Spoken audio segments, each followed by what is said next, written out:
Welcome to The Art of Quoting for English 1302. This presentation will help you as you start to incorporate quotes into your research paper. Why should you quote and how much should you quote? Many times students are afraid that they are quoting too much or not enough. Why should you include quotations? It gives you more credibility and it ensures that you're being fair. If you include quotations from people who are experts in the field, your reader is more likely to think you are credible or to trust you. It also shows that you have found somebody who actually says what you are trying to argue, which ensures that you're being fair to the reader. But how much is too much? We don't want an entire paper that is just quotes pieced together from other people, because then it's not your argument anymore. It's not your paper. It's just patchwork of other people's thoughts or words. So you want to make sure that you have a balance between your own words and the quote. And you can do this by making sure that you give your commentary to show that you know what you're talking about and not just dumping a bunch of quotes to take up space.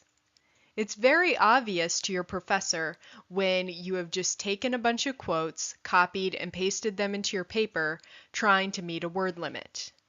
In order to have a real research paper that is your ideas and your argument, you need to piece things together with your commentary and your analysis of the quotes. In just a few minutes, we're going to talk more about how you can do that. Think about quotations like orphans. They are words that have been taken from their original context and need to be integrated into their new textual surroundings. You want to make sure that they fit with the new family. So as an example, I want you to think about adopting a puppy.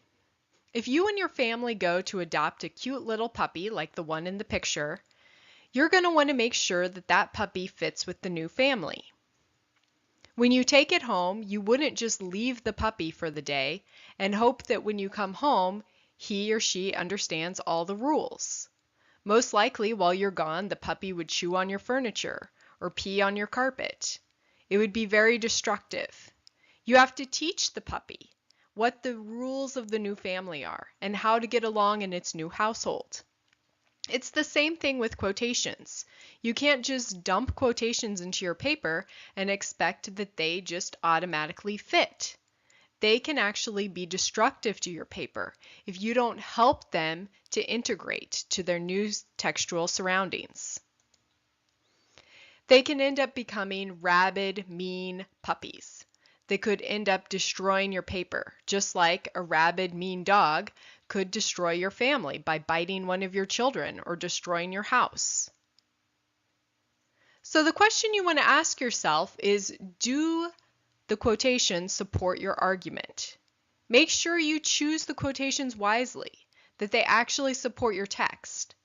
I can't tell you how many times I've read papers from students who have included quotations that say the exact opposite of what their argument is. This actually destroys their paper like that mean rabid dog, because now the student doesn't have any credibility with the reader. Make quotation sandwiches. This is the best way to integrate those quotations into your paper so that it shows your commentary and how they fit into your paper. This helps you avoid dangling quotations, or what's also known as dumped quotes, where you just take quotations and dump them into your paper. So the top piece of the bread for the quotation sandwich is the introduction. This is where you introduce the quote by telling who is saying it. This is where you would use what we call a signal phrase. The middle part of the sandwich, the meat, the cheese, the lettuce, the tomato, that's the actual quote. And then the bottom piece of bread is where you explain what the quote means. This is just you summarizing very briefly what the quote means. So again, it's introduction, where you introduce the quote with a signal phrase, quote, and then the explanation. You can find more about signal phrases and signal verbs on eCampus. This is an example of a quotation sandwich. Please stop the video and read through this entire selection. Please take a few minutes to read it more than once if you need to. Think about where the introduction, the quote, and the explanation are. Pause the video now.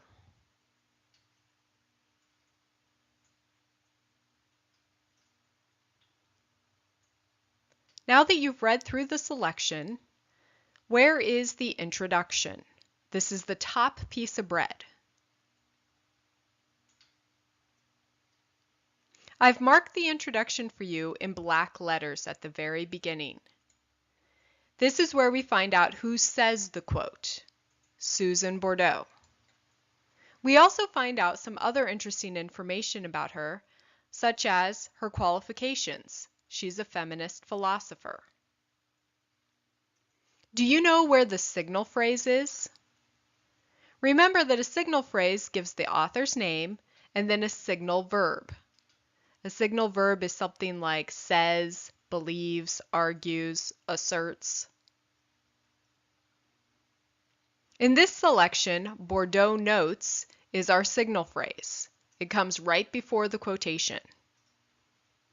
I want to also point out that at the end of the quotation, in parentheses, the student gives the page numbers, 149 to 50.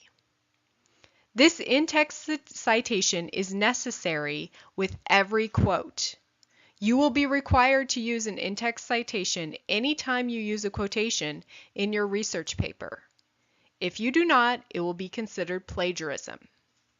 Again, you must always use in-text citations when you use quotations. Finally, where is the explanation, or the bottom piece of bread? It is also marked in black letters at the end. This is where the student explains what the quote means.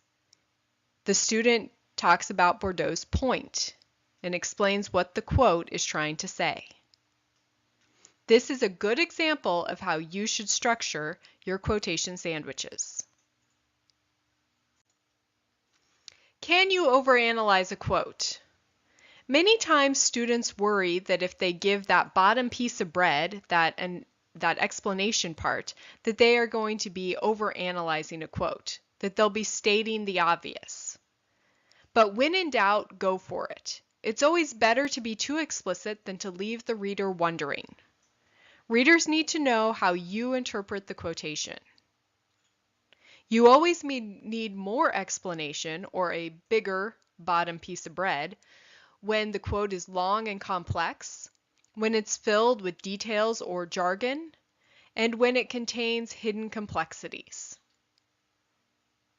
Details or jargon are words that may be specific to a field, like science. So make sure you read your quote, you fully understand it, and you know that you're using it correctly before you use a quote in your paper, so that you can explain what it means in that bottom piece of bread.